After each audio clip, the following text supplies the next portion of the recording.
Changamoto zipi ambazo mnakutana nazo, sababu kuna maisha ambayo tunaona huku mtaani vijana wetu wanalelewa. Kizazi cha chips mayai. Jeshini hiki kitatepeta.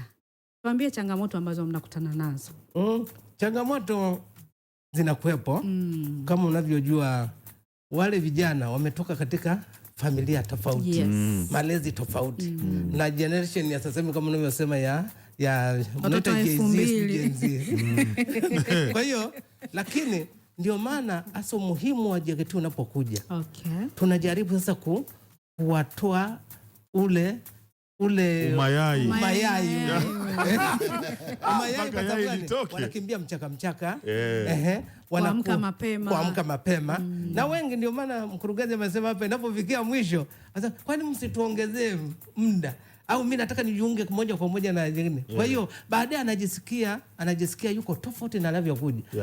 Pia tunapata sana tunapata feedback kutoka kwa wazazi.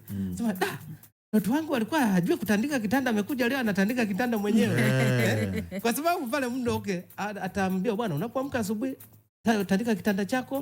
Naona vitu kama hivyo. Kwa hiyo tunaenda nao, ndio maana hasa umuhimu wa sasa hivi wa JKT kwa vijana wa kizazi chetu ili wajue na kuandaa kabisa kwa ajili ya maisha.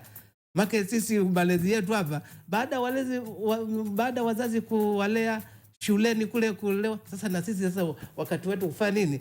Kuwalea ili sasa si kuandaa sasa kwenye maisha sasa ya utu uzima au ya vioni. Kwa hiyo utakapoenda, kwa mfano sasa hivi unakuta mtoto na accommodation vioni ni chache. Mtoto anaenda hostel anatakiwa jifikie.